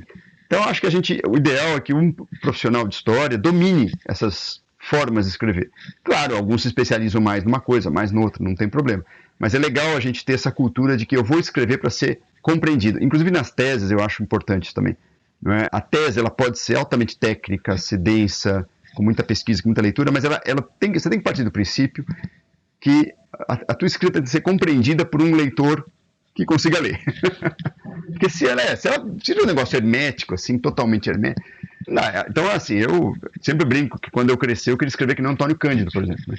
É uma densidade, né, enfim, impressionante e não tem, assim, deriva teórica demais, não fica naquela escrita labiríntica, muito claro, muito bem argumentado, vai para a fonte, volta para o argumento, amarra. É uma aula, quer dizer, nós temos uma escola brasileira já desse tipo de texto que a gente às vezes não valoriza. E eu acho assim, é isso, acho que é preciso pensar os vários gêneros possíveis para o público não acadêmico. Eu tive a experiência de escrever livro didático, não deu muito certo em termos comerciais, mas foi muito interessante a experiência. Eu tive a experiência de escrever livro paradidático, e esse que você citou, que é um livro que ele é híbrido, né? Porque ele é usado no meio acadêmico. Eu mantive as 500 notas de fim, né? Não foi de rodapé porque assusta demais, mas de fim mantive as notas historiográficas e a narrativa é uma narrativa fluida, né? Então tentei conciliar as duas coisas, que é sempre difícil. E eu acho que eu pessoalmente demorei muito para desenvolver uma escrita mais fluida, quer dizer, sempre sofri muito para escrever, né? Só nos últimos anos aí que eu tô mais, assim, eu sento e escrevo, não é? Mas na época de escrever tese ou, enfim, dissertação, é sempre uma coisa mais truncada. Você fala, será que eu estou conseguindo desenvolver? Será que não está confuso? Depois você vai se soltando. Então, acho que é um processo formativo que não é simples você fazer na graduação, embora tenhamos alunos de graduação que escrevem muito bem. Mas eu acho que é legal, as universidades estão acordando para essa questão. Nós, na USP, temos uma experiência muito legal, que eu participo, que se chama, é uma disciplina optativa, e agora está reproduzida em toda a faculdade, inclusive em outras unidades da USP, que se chama Práticas de Leitura e Escrita Acadêmica. A gente faz uma ponte entre a escrita, o fichamento e os vários gêneros de escrita acadêmica até a tese. Então é interessante essa experiência, foi muito rica, já há uns 6 anos que a gente faz esse tipo de experiência lá. Que é isso, você não pode partir do princípio que o teu aluno já sabe ler e escrever, ponto. E se ele não sabe, é problema dele. Não é bem assim, né? Acho que a universidade tem um papel importante em formar também leitores e escritores profissionais, né? Eu não tenho nada a acrescentar, não, viu? Acho que o Marcos matou a pau, assim. Não, é difícil mesmo, esse trabalho formativo. Estou escrevendo um livro agora que eu estou enlouquecendo, porque é difícil. E como ele tratou, acho que com muita propriedade, são vários gêneros. Então, e a gente tem que entender um pouco de cada um deles. Eu falo isso muito para os meus alunos, eu dou aula no primeiro período. Assim. Então eu tento na minha bibliografia passear por um pouco desses vários gêneros, colocar desde capítulos de síntese até aquela pesquisa muito específica, recortada, até um pedaço de uma tese. Eu vou mostrando para eles, e eles na verdade vão me dando esse feedback, meu Deus, que texto chato, ai que texto legal, e é um pouco isso. Mas por que esse texto ele é mais pegado, ele é mais difícil, não é? Por que ele é mais denso? Isso, então a gente tem que entender um pouco que a gente precisa manejar esses gêneros, não é? Do artigo acadêmico, passando pela tese, a síntese, o verbete, não é? Cada um deles tem um desafio. Mas assim como ele citou o Antônio Cândido, eu adorei a citação, acho que eu vou roubar a sua ambição, viu? Porque o Antônio Cândido, de fato, é covardia, né? Porque assim, não é só escrever e dar conta do conhecimento histórico, do que está sendo narrado ali, né? A história dos historiadores e das historiadoras, quando a gente escreve, ao mesmo tempo a gente não só vai ali fazer uma investigação sobre o tempo que está ali, mas uma reflexão sobre esse processo da investigação, não é? De como se faz aquilo. Eu acho isso tão fascinante e eu gosto muito de ler obras gerais, textos de síntese, de longo fôlego e perceber como os autores e as autoras vão manejando essas artimanhas. É muito sedutor, é muito bonito, né? E, de fato, Antônio Cândido, Parceiros do Rio Bonito, é um livro, é um grande livro, né? Então, concordo, a gente já tem uma tradição de autores e autoras que escrevem bem, né? A Mary Del Priore, no campo da história, e vendem muito. O próprio Marcos Napolitano, não é? Então, isso mostra que a gente tem aí mestres para se espelhar, mas é um processo, é difícil, não é, Annelise? É muito difícil. É difícil, escrever é difícil, eu falo para os alunos que dói, né? E na universidade também, doeu bastante escrever, meu Deus. Mas eu vejo muito assim também como, às vezes parece, não sei nem se esse é o termo, mas parece um pouco de pirraça, assim, né? Então assim, parece que se quer trazer um livro, quase que um livro entretenimento, né? E muitas vezes não é isso. Aí eu brinco com os alunos, olha, tem essa história aqui, tem a parte chata da historiadora que eu vou trazer para vocês. Não é tão interessante, talvez, mas porque não é para ser um entretenimento nesse sentido, né? Então, às vezes, isso é algo que a gente precisa também, talvez lá com os alunos do ensino básico, depois na graduação, olha, talvez não vai ser prazeroso em todo momento, né? Mas eu tenho indicado para os alunos e sem achar que eles não vão dar conta, eu indico. Começam e me falam. Inclusive no canal, acho que o Iclis também deve ter ouvido muito isso já. Faz um vídeo para determinado público, para determinado assunto. A gente precisa escolher, né? E é a mesma coisa do livro, né? Não tem como ser para todo mundo. Então eu vejo um pouco nisso. A editora Contexto tem uma coleção, né, da história na universidade que eu indico muito para todo mundo que pergunta, porque é um pouco nesse sentido que o Marcos falou, né? De ser uma coisa meio híbrida e ao mesmo tempo é acessível para quem está a fim de começar um assunto. Então, eu acho que é possível, sim, e não acho que a gente tem que ficar nesse 880, né? É por grande público ou não é, escreve bem ou não.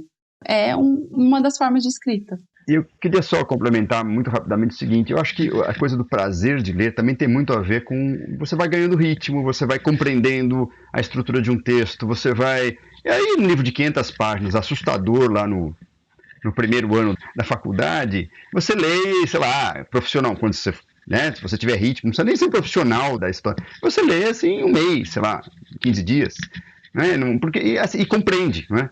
Então, acho que assim, leitura, a gente tem que desmistificar um pouco esse culto, né?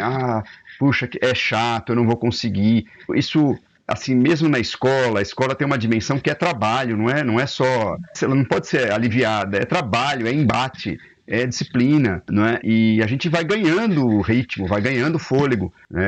Eu me lembro, eu brinco com meus alunos, né? Nesse curso eu falo assim, olha, a primeira vez que eu li Adorno, lá no primeiro ano, eu achei que não estava traduzido, né? Porque realmente não entendi nada. E assim, de hoje, não vou dizer que é uma leitura de aeroporto de rodoviária, como se diz, mas é uma leitura que dá para encarar numa boa, enfim. Mas é isso, a primeira... Se eu parasse ali e falar, não vou... Que difícil, não dá. Nossa, não, você vai entendendo, você vai desmontando as categorias, o próprio acúmulo de leitura, de repertório, facilita o ritmo. Isso que os alunos têm que entender, seja do ensino médio ou do ensino superior. Eu queria perguntar, especialmente aqui pro Alex e pro Marcos, pra gente ir finalizando esse episódio, sobre esse curso do Instituto Contexto, Novos Combates pela História, que é inspirado no livro Novos Combates pela História. Quem acompanha o meu trabalho de perto já me viu divulgando nas redes sociais esse livro, até porque eu escrevi um capítulo para ele, né? E aí eu queria perguntar para vocês, o que é que o pessoal que vai se inscrever nesse curso vai encontrar nele que ajuda a refletir ou até mesmo a se preparar para pelo menos algumas das questões que a gente levantou aqui nesse debate, desse episódio. O que é que vocês diriam para o público que está ouvindo sobre o que é que eles vão encontrar no curso? Olha, primeiro assim, eu estou muito feliz de participar do livro, foi uma enorme alegria ver meu texto ao lado de colegas que eu admiro, né, que muito me inspiram, então assim, e também participar do curso. Eu vou, bom, na minha parte que me cabe nesse latifúndio, vamos dizer assim, eu vou falar um pouco sobre o ensino de história. Eu vou tratar por que a gente precisa ensinar a história, não é? Por que a história, como uma disciplina escolar, ela tem aí uma longa tradição do 19 para cá, ela foi se transformando, ela não é uma coisa só. Pensar um pouco essa dimensão na história escolar no Brasil. A Annelise falou dessas reformas, da base nacional, ponderar um pouco sobre isso, mas também pensar sobre as funções sociais da história. A história, além de uma disciplina, a gente gosta ou não... Eu volto àquele ponto que já tratei, né? Eu acredito muito nesse saber útil da história. Não uma questão utilitarista de fast food, não é isso. Mas ela nos ajuda a pensar historicamente, a enfrentar o passado, a desnaturalizar as coisas, a perceber, como, parafraseando Finlay, né? Os usos e os abusos da história, se conectar com esse grande outro que é o passado, né? Que é essa grande alteridade. Então eu acredito muito que a história... ela é uma disciplina que nos ajuda a ter sociedades mais solidárias, tolerantes e são assim, importantes para a nossa cultura democrática. Então é um pouco nessa linha que eu contribuí no curso e acho que quem for se matricular, quem cursar, vai aproveitar essa discussão, porque ela perpassa todas as contribuições, não é? Bom, é um curso que ele, tal como o livro, ele é, em grande parte, muito reativo, né, aos ataques, né, que a gente vem sofrendo, as más compreensões, que nem necessariamente não são ataques, muitas vezes com objetivos de destruir o campo historiográfico, mas às vezes um pouco os preconceitos, as más compreensões, um pouco uma certa confusão que não necessariamente esconde um projeto de diluir a área por questões ideológicas. Então, eu acho que o curso ele vai ajudar a discutir anacronismo, apropriação, memória, estudo de passados traumáticos, que é um problema para nós profissionais, não é simples, né? Não é assim, não tem um manual. Essas questões, sobretudo, que envolvem estudo de violências, guerras, ditaduras, genocídios, há um debate dentro da historiografia. Então, não é assim, não basta aplicar um manual. Então, a gente vai discutir tudo isso no curso. Eu, particularmente, vou discutir o negacionismo e as fake news ao longo da história, mas com foco nessa tensão entre o que é negacionismo, o que é revisionismo, o que é revisão historiográfica, como combater o negacionismo sem voltar para uma concepção essencialista de verdade, essencialista e cientificista de verdade, que a própria história ajudou a combater no passado, que a própria historiografia ajudou a combater no passado, né? Então, isso tudo a gente vai discutir além do que, né, o próprio Alex já falou, a conexão com a escola, a conexão com os papéis sociais do historiador, né?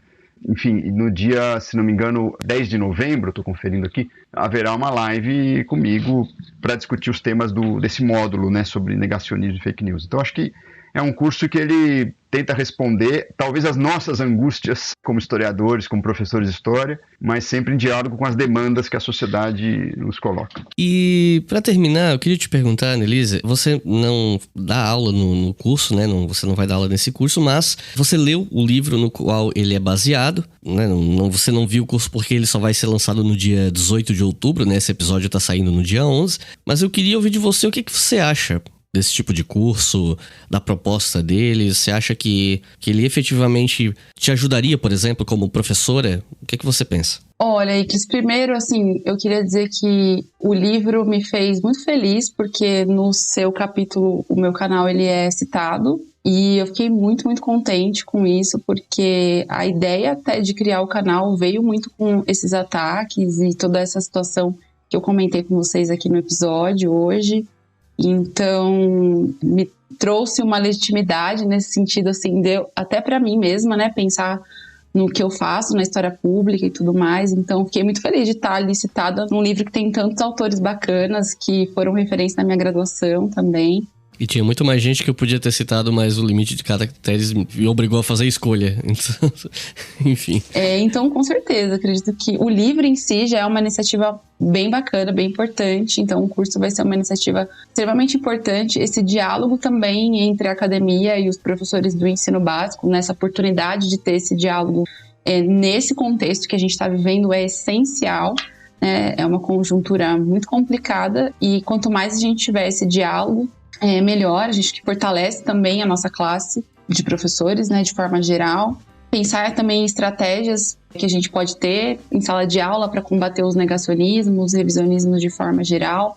Eu fico muito feliz, assim, pela iniciativa, porque esse debate, a gente às vezes em sala de aula se sente um pouco solitário, né, com tudo. Então, a gente, ainda mais agora nesse contexto de pandemia, que a gente não tem como sentar na mesa de bar e conversar, né? Então, a gente vai ter uma oportunidade, talvez, de trazer um pouco essa união, assim, nesse sentido de dialogar, né? Então, acho que o curso para os professores de ensino básico vai ser bem, bem bacana, bem importante.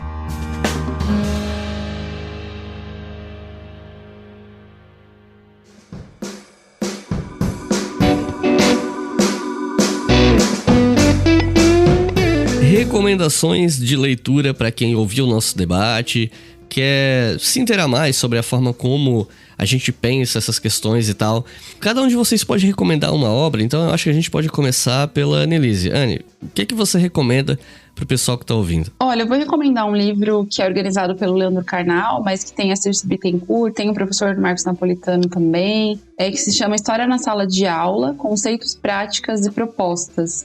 Então, ele tem uma parte onde a gente tem artigos sobre as abordagens do ensino de história e uma parte 2 com, vamos dizer assim, os recortes, as áreas. E eu penso que seja um livro bem bacana para quem está começando a dar aula, mas também para quem já dá aula há um tempo e quer se aprofundar nas discussões também da historiografia, do ensino de história. Acho que é uma indicação bem bacana, vai um pouco no que a gente conversou também hoje no episódio. Alex, o que você recomenda pra gente? Olha, eu vou recomendar um livro de uma filósofa, professora Martha Nussbaum, uma filósofa estadunidense. Ela é professora na Universidade de Chicago e ela é uma pensadora declaradamente liberal, dessa tradição liberal americana progressista. O livro se chama Sem Fins Lucrativos, porque a democracia precisa das humanidades. É um livro interessante que ela vai exatamente discutir coisas que nós colocamos aqui hoje, não é? Da história, das artes, da filosofia, da literatura, como disciplinas que vão manejar, que vão instrumentalizar conhecimentos que são necessários para a produção de sociedades verdadeiramente democráticas. Então, eu acho um livro precioso nesse começo do século começo do século XXI, historiador, né? Mas é isso. E, Marcos, o que você recomenda para o pessoal? Eu vou recomendar o livro do Enzo Traverso, que se chama O Passado, Modos de Usar. É um livro que discute também questões que a gente abordou aqui, por exemplo, como o historiador, entre juiz e escritor, é o nome de um dos capítulos, a tensão entre história e memória, os usos políticos do passado e também o conceito de revisão e revisionismo. Então é um livro que eu gosto muito, inclusive esse autor, a maneira como ele trabalha questões de violência, história imperialismo, colonialismo, democracia e ditadura. Eu acho que ele ajuda a pensar o século XX para além daquelas dicotomias que a gente está acostumado, entre democracia e totalitarismo, né? É uma maneira de pensar uma história mais global e, sobretudo, o quanto é necessário a historiografia fazer a crítica da violência. Acho que esse é uma discussão importante que esse autor traz. E eu vou recomendar o livro organizado pelo Jaime Pinsky e Carla Pinsky, Novos Combates pela História. Não só porque é o livro que inspirou o curso que está patrocinando esse episódio aqui, como também é um livro para o qual eu escrevi um capítulo. Dos livros que eu escrevi falando sobre YouTube e podcast, é o capítulo que eu mais gosto porque ele foi voltado especificamente para professores. E, eu me orgulho muito desse texto e eu acho que ele vai ajudar muita gente, especialmente professores. Então, lógico que eu vou recomendar esse livro aqui. Então, gente, queria passar a palavra para vocês para a gente fazer considerações finais. Então, se vocês quiserem falar alguma coisa pro pessoal que tá ouvindo, alguma consideração final, fiquem à vontade. Bom, então quero agradecer agora ao professor Alex, ao professor Marcos Napolitano, ao Iclis pelo convite. Quero dizer que estou muito feliz de ter participado desse episódio, para a gente poder trazer essa discussão tão importante nessa conjuntura que a gente vive. E quero convidar também o pessoal que está ouvindo a conhecer o meu canal, Prof. Annelise, se inscrever lá também, ajudar a divulgação da história, né, da ciência com qualidade, que a gente está tentando fazer aí já tem um tempinho. É isso, obrigada, gente. Iclis, Marcos, Annelise, muito obrigado, foi uma conversa super agradável, eu aprendi demais, estou muito feliz. E eu lamento a gente não poder se encontrar agora para uma cerveja, né?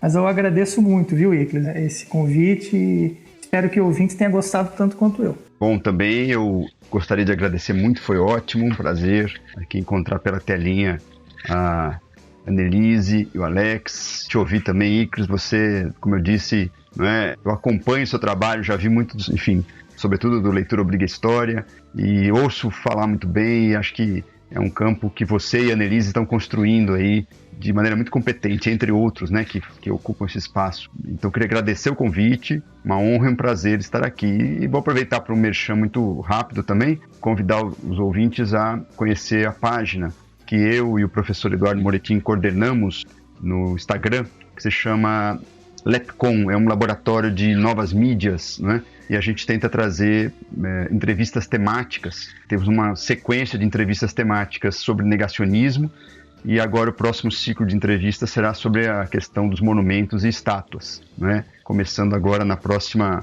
terça-feira, às 6 da tarde, entrevistando o Alexandre Avelar. E é @LabCon 2021, LabCon LEPCOM 2021. Então, aproveitei aqui o espaço para fazer um merchan também.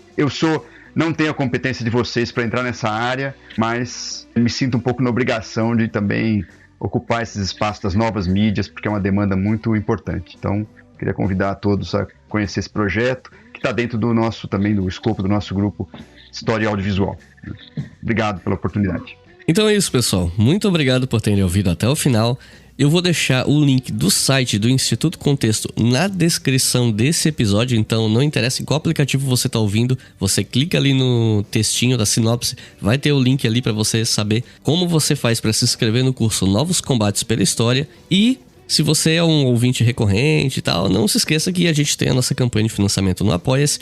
Com qualquer valor a partir de R$2 você apoia o nosso trabalho em apoia.se/obrigahistoria. Então é isso, muito obrigado. E até a próxima.